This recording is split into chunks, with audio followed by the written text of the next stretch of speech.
Hello, this is Agil from Academia Bliss. So today, 23rd October 2022, we are going to discuss a total of 8 topics, right? So before starting the topic, I would like to wish everyone a happy Deepavali. So tomorrow we will be celebrating Deepavali, right? So happy Diwali. I request everyone to celebrate it safely and don't make any accidents, right? Okay. So interested aspirants can download the PDF from this Telegram link. So shall we move on to the topic?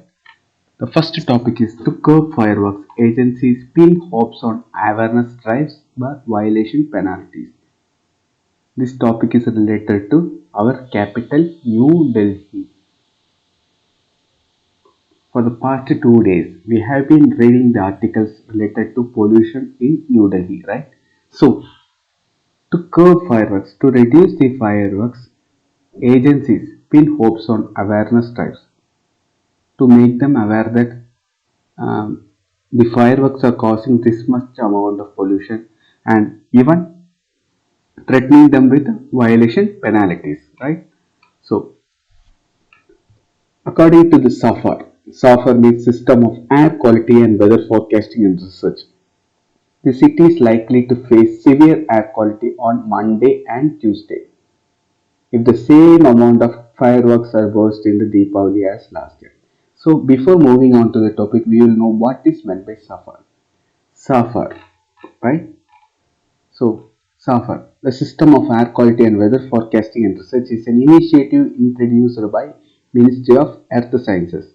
It is indigenously developed by IIT of Meteorology, Indian Institute of Tropical Meteorology, Pune, and it is operated. This is developed and this is operated by IMD, right? It gives a real-time air quality index of 24/7 on a big blue screen. Okay, not only it gives the real-time air quality, it also gives the forecast data. So what is meant by forecast? It gives the data of next 2 days or next 1 month based on the predictions. Based on the predictions. This is what we have studied here. It gives the data based on the last year air quality index. Okay, every year air pollution in Delhi is by post Deepavali night. So post Deepavali night means tomorrow night. So Monday and Tuesday the air quality will be worsened, right? So on Saturday Delhi's air quality worsened slightly and continued to be on the poor quality. And in many parts of North India it was in very poor category. So what are the indexes in or what are the categories in AQI, air quality index? It has a categories of good, satisfactory, moderately polluted, poor, very poor and severe. So the SAFAR is trying to warn us that if the same amount or same quantity of firecrackers are bursted as of the last year, it will move on to the category known as severe. Right now, some cities in North India and Delhi is experiencing the very poor category, right? So, what is AQI? AQI is an index of reporting daily air quality. It was developed earlier, right? And it calculates the ground level ozone, PM10, PM2.5, carbon monoxide, sulfur dioxide, nitrogen oxide, ammonia, and lead. Ground level ozone, PM10, 2.5. You can remember it easily. And carbon monoxide, not carbon dioxide, carbon monoxide, sulfur dioxide, nitrogen dioxide. Nitrogen and sulfur are main fertilizers. So you can remember nitrogen and sulfur dioxides, right? And ammonia. It is also one of the main fertilizers and lead.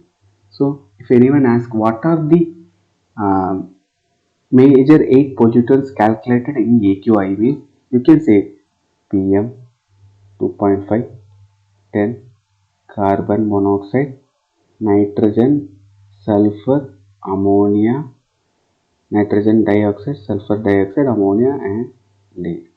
Right? You can say it easily. and ground level ozone.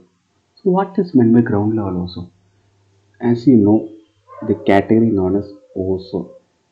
This ozone prevents the earth from getting attacked by UV rays.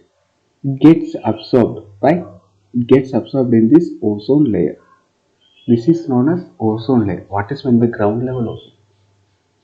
These ozones during a particular time, seasons like winter season, these ozones get down and its altitude is getting decreased and it will be near to the earth.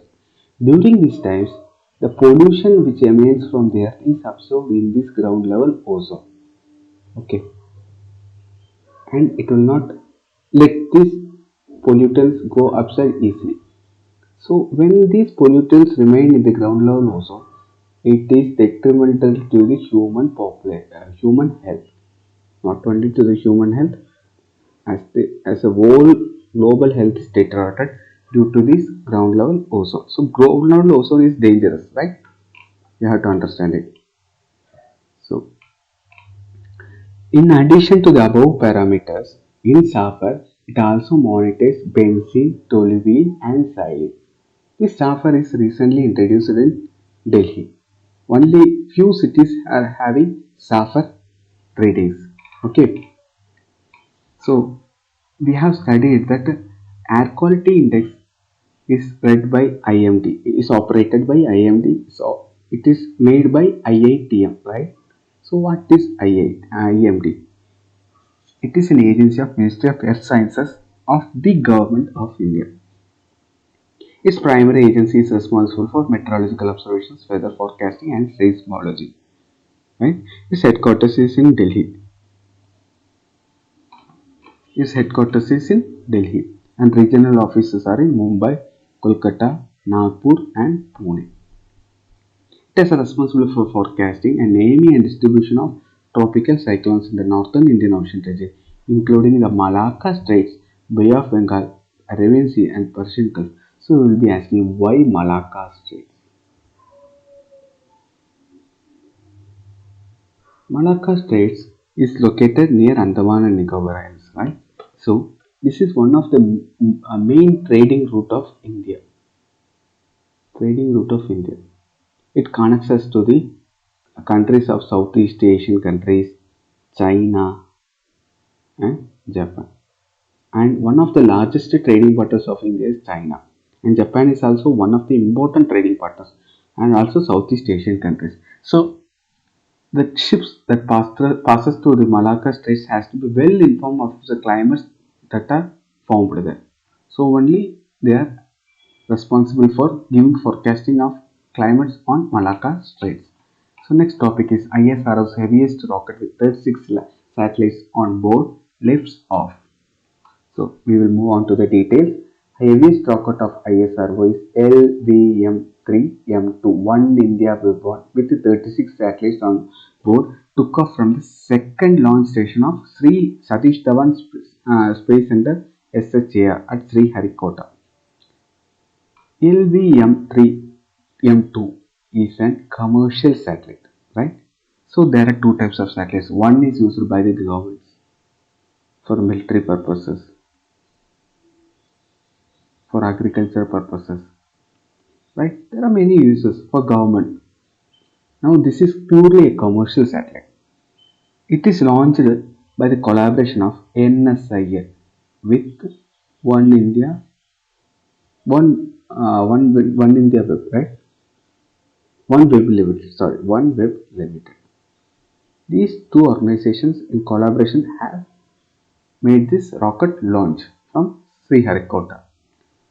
So before moving on to the topic or details, we will know what is meant by NSIL. NSIL is a Central Public Sector Enterprise of Government of India. It comes under the Department of State. Like ISRO, it also comes under the Department of Space. So, what is the function of NSIL? NSIL function is a commercial arm of ISRO. Its primary responsibility is collaborating with the domestic domestic space agencies and sending rockets to the space. Okay. Similarly, there is also another organization known as Antrix. This one collaborates with the international players in sending rockets to the space. This all incorporates ISR also because they are the one who sends rocket to the space. These are commercial arms of Department of Space. So its headquarters is located in Bengaluru, right? So we'll be moving again to the topic. With the launch of LVM3, it is making an entry into the global commercial launch service market. NSIL and Network Associates Limited, OneWeb Limited, a UK-based company, as a part of mission, OneWeb Gen 1 satellite meant for global connectivity needs will be launched into circular low Earth orbit of 601 km altitude. This mission is a flight of LVM3 and this is the fifth mission of LVM3. Already we have launched 4 missions and this is the fifth mission of LVM3 and this is the first Indian rocket with a 6-ton payload. So only they are calling it as heaviest rocket with 36 satellites on the board left side. Right? So we'll be moving on to the next topic. Access to the palliative care only to 1 to 2% of those in need. So what is meant by palliative care? Palliative care is an approach that improves the quality of life of patients and their families who are facing problems associated with life-threatening diseases. One of the can you say any one example of life-threatening illness? For example, cancer, AIDS. These diseases are known as life-threatening illness, and there are still more. I am saying this two as example, right? So only 1 to 2% of population who need palliative care are assessed. So in more specific, what is meant by palliative care? Palliative care is an approach that improves the quality of life.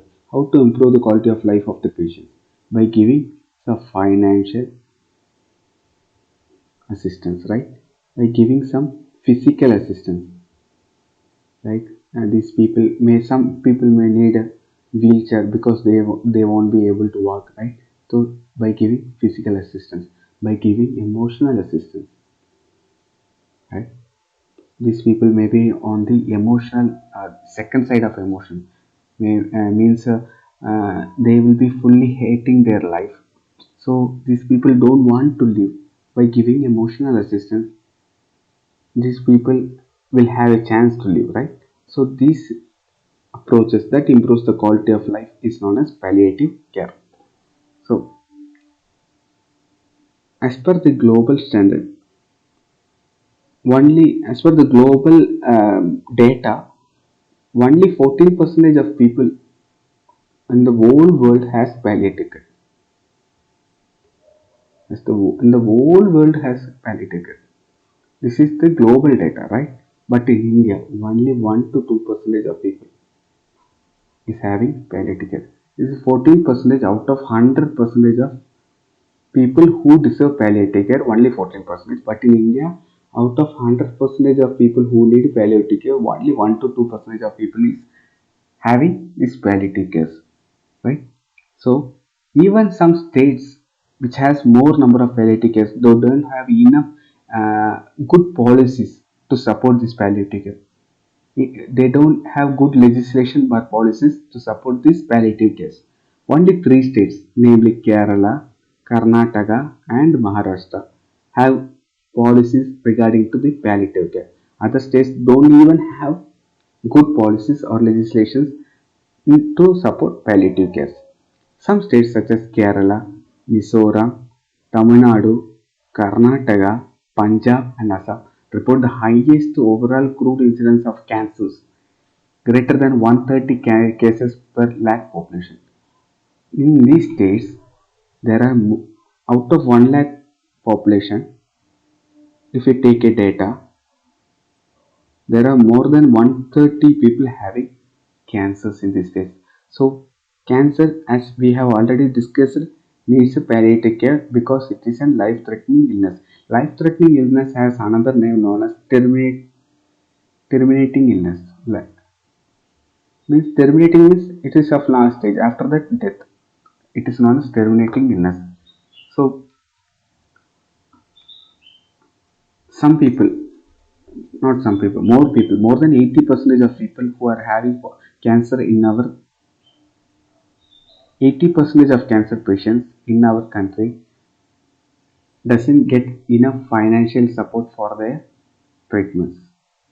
As we have already discussed, one of the parameter of palliative care is financial. So 80% of cancer patients doesn't have enough financial support for their treatments.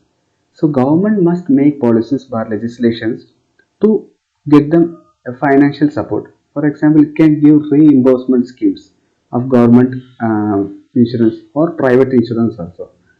Also, government is planning and it has trying to add this palliative care in the recent national health mission, but it is not sufficient, right? So, shall we move on to the next topic? Lockdown increased exposure to the indoor air pollution. Pollution means there are two types of pollution: indoor and outdoor. Generally, the term pollution refers to outdoor pollution, but we generally ignore the term known as indoor pollution, right? So, um, one of the major reasons for the indoor pollution is unavailability of enough ventilations in the house, right? Now at the recent times buildings that we construct in our towns or villages doesn't have enough ventilations because we lack in proper town planning, right? We lack in proper town planning. So one of the deadliest pollutant is PM 2.5, and this exposure is one of the most important factor in indoor pollution. PM 2.5 is one of the most important factor in indoor air pollution, right? So, who is mostly exposed to indoor air pollution?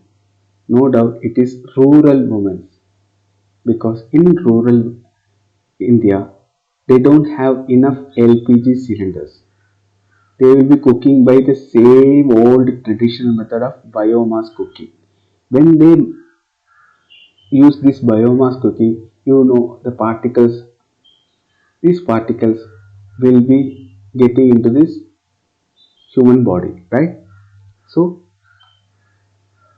this is the main factor of indoor air pollution in the rural India. Here you can see, as you can see in the picture, women is mainly affected by this indoor air pollution, because women is the, as per our culture or customs, women is the main. Right now India have developed and the scenario has developed, but what I am saying is it is mostly followed, so don't mistake me. I am saying what is mostly followed, okay? So woman is the person who cooks in the house, so she is mostly exposed to these pollutants, right? Men and children's, men go to work, right? Men will go to work and children will go to school, so they are not mostly affected. Instead, the women are mostly affected. On an average, Indian women spend 87 to 89% on time indoors, while men spend only 71 to 73%. Rest of the time they will be going outside for a job or some other works. Okay. So main reason is biomass cooking related emissions. During the lockdown, despite everyone being mandated to stay at home, we find that working age women continue to maintain to the highest exposures. Exposure where working age men and school children whose average model exposure increased by 24%. During the lockdown, these children and the men were also staying in indoors. So their level of exposure also increased to 24% from the normal percentage of, suppose it is 0%. Normal lockdown 24% have increased, right? So 35% of global population, not only in India, 35% of global population have been exposed to this indoor air pollution. The PM 2.5 exposures increased for the 65% of Indians and third of the global population during the period of historically clean ambient air quality. So it is said that in globally one third of the people, means 30%, around 30-35%, people have been affected, and in India 65% of the people have been affected due to this indoor air pollution during the lockdown. But people who are staying outside, I mean outdoor air pollution was reducing during these times due to less vehicle transmission, due to less usage of industries, right? So, in order to reduce, government introduced a new scheme known as Pradhan Mantri Ujjwala Yojana by giving subsidy to buy gas cylinders, right? LPG. But this scheme has also failed. You know why? They are giving LPG to install LPG in house freely. They are giving it freely by for installing it in the house, also for few refillings. I don't know accurately, I think it's 5 refillings. They are giving it for free. After that, the person has to pay for next refilling onwards. I mean, from the sixth refilling onwards, the person has to pay for the refilling, right? So, and people will be using these LPGs or this scheme for 5 refillings. After that, they will be back to their old traditional method of biomass cooking, and again they will be exposed to the indoor air pollution.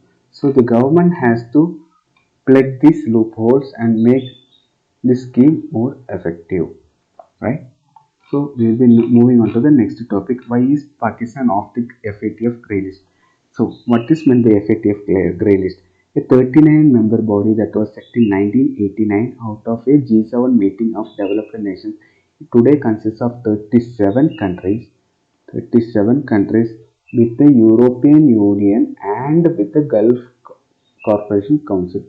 So it consists of 39 members, right? India joined as an observer status in 2006 and became a full member in 2010, right? So during the recent plenary session on October, FATF countries including India reviewed the record of 26 countries and agreed to anonymously take Pakistan and Nicaragua out of this list. But instead, they added some countries as the Democratic Republic of Congo, Mozambique, Tanzania to grey list, and they have moved Myanmar to blacklist from grey list. Deliberations of FATF are made in complete secrecy and decisions are meant to be strictly on basis of technicalities. It does not have consensus. Instead, they will be analyzing through the details that the country have done, right? So FATF has given a total of 34 tasks, 27 plus 7. 27 is easy task and 7 is difficult task, such as detailing the data of terrorists, arresting important terrorists, like that. Some they have given some important data. And according to the FATF, Pakistan has completed this important task, so they are letting it free from the grey list. So India have given a response to the in reply to the release of FATF, Pakistan release of FATF from the grey list. It has said that it is in the global interest that the world should monitor the Pakistan's activities, what they are doing, because we can't say deliberately that they will be doing only good after this, they will not continue terrorist activities. So the world must monitor the activities of Pakistan. Similarly, I have to say this full passage is on the one side, but we have to analyze the other side. This is purely geopolitics. This is the game of United States of America. United States of America want Pakistan to support it in this Russia-Ukraine war. Also, United States wants Pakistan to have a leverage or control on India. As United States is using India to leverage control over China, But India is not fully cooperating with United States, but United States is trying to use India to leverage control over China. Similarly, United States is using control over Pakistan to leverage control over the India. This is purely a geopolitics game, and you have to see the member countries of uh, FATF: Argentina, Australia, Belgium, Brazil, Canada, China, Denmark. Out of these total countries, you can see majority of the countries are supporting United States. It will be a pawn country of United States. See, Argentina, Australia will be supporting Australia, Belgium. Every country will, maximum of the countries is supporting United States, except few countries such as China, India, UAE, Turkey, South Africa, Russian Federation. Except few countries, maximum of the countries are supporting United States, and the United States decision is final here. So we will be moving on to the next topic. When does RBI step in to monitor bank? So recently we have seen in the news that RBI has tightened the scrutiny on Thrissur-based private bank, financial bank known as Dhanalakshmi Bank. So according to RBI, CRAR was capital to risk-weighted assets. Means I will be explaining this. Okay. A is a customer, B is a customer, C is a customer, and D is a customer. A is depositing 10 rupees, B is depositing 10 rupees, C is depositing 10 rupees, D is depositing 10 rupees in a bank known as E. So totally they have a deposition of 40 rupees, right? So E is giving a loan to F. Customer is giving 20 rupees. And this F fails to pay this 20 rupees back to E on the right time. Okay, so this becomes a risk weighted asset, right? The 20 rupees become risk weighted asset. Now the bank that have only 20 rupees. Now these customers are claiming their deposits back. Now the bank has only the 20 rupees to give.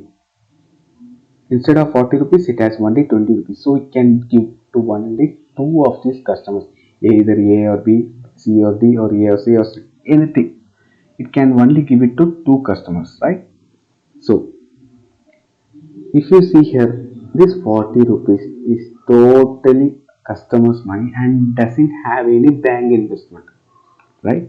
So the international committee formed a norm known as Basel norm. After repeating failures of bank and after the repeated studies, they have said that the bank has to maintain a certain investment amount extra in order to give if there is any failure. So bank has to invest a certain extra amount, for example 15 rupees. If it invests in the bank 15 rupees, the total amount will be 55. Even though it gives 20 rupees, it still have rupees 35, so that it can give two persons only. There will be a less of 5 rupees. Also it can claim for um, some insurance amount, right? So this is known as capital risk weighted amount. This 15 rupees, right? So this is the total concept. So according to the international norms, banks should maintain at least 9% as CRAR. But RBI is having more standard than international norm. It requires around 14.5% something. I don't know. I have to confirm it. It is maintaining more than the international norm. So recently, the percentage which was maintained by this at Dhanalakshmi Bank reduced from 14.5% to 13%, which is a matter of question of the bank's survival, right? So, bank has two types of control over the RBI. I mean, RBI has two types of control over the other banks. One is quantitative control. One is qualitative control. And you know, qualitative control is something like a repo rate, reverse repo rate. Quantitative control means it will be warning the banks. So Here bank has said to take promptive correct action framework by the RBI to deal with the serious declarations. It has already given warning to take correct financial actions. Right? So what is the solution here? The RBI has given a solution that to sell its shares, bank have some shares right to sell its shares in the public domain so that when public people buy these shares, the bank, this Dhanalakshmi bank will get certain amount. Using that, it can improve its CRAR ratio. Thus, through a rights issue, the bank will be able to raise more equity capital from the existing shareholders. From the existing shareholders only, it has right to sell its share. This is in contrast to initial public offerings, not to the publics. And this public is the people who have already is an existing shareholders, not to the initial public offerings. Issue 2. The additional capital could rise in raising the bank's capital adequacy ratio, which is necessary to comply with the regulations and serve as a buffer that absorb any loss incurred in the bank or on its loan book in the case of any crisis in the future. Right? So, shall we move on to the next topic? External sector pressure emerging as a fresh challenges. So, even though the inflation amount in the India is reducing, inflation is reducing in India, right? But we have to face external sector pressures. These external pressures are directly referred to the FedEx, America's FedEx, which is similar to the RBI, our country's RBI.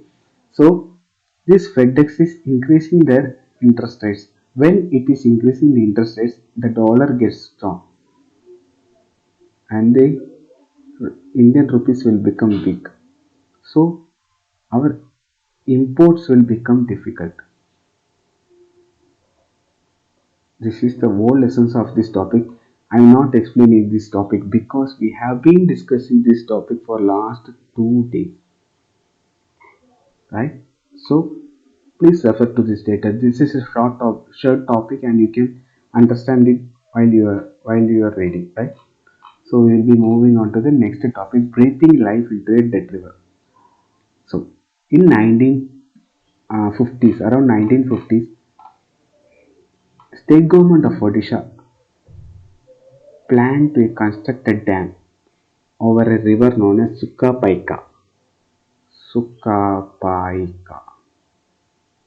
So this is the river flow of this is the area where river flows, right? So they are constructing a dam here. Usually, and during 1950s, it will take more time to construct a dam. So while also it comes under the government control, and you know how much time it will take, right? So while they were constructing dams, these lands were encroached by people and they started agriculture settlements or residential settlements, right? So after the dam was constructed, they were not unable to release water to these areas because it was already encroached by the people.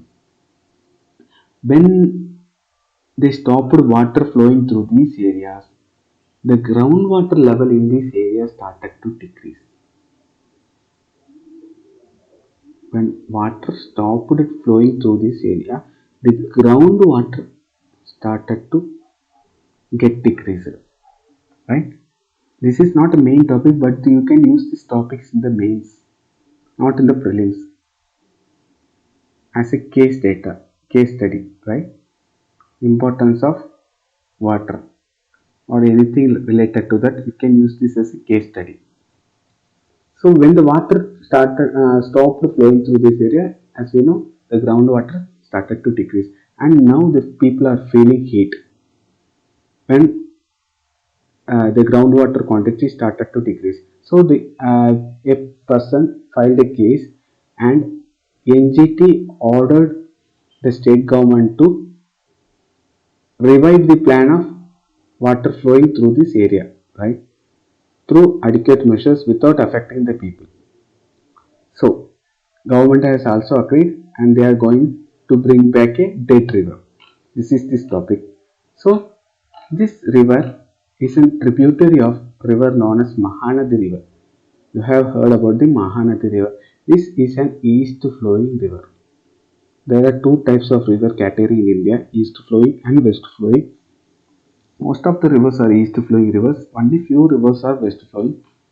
And you can see the rivers, east flowing river, Subarneka, Damodar, Mahanadi. Mahanadi is located in the Odisha state and it is an east flowing river. So this is all for today. I wish again happy Deepavali, happy and safe Deepavali. Right? Thank you guys. Interested guys can download the PDF from the about Telegram link. Thank you.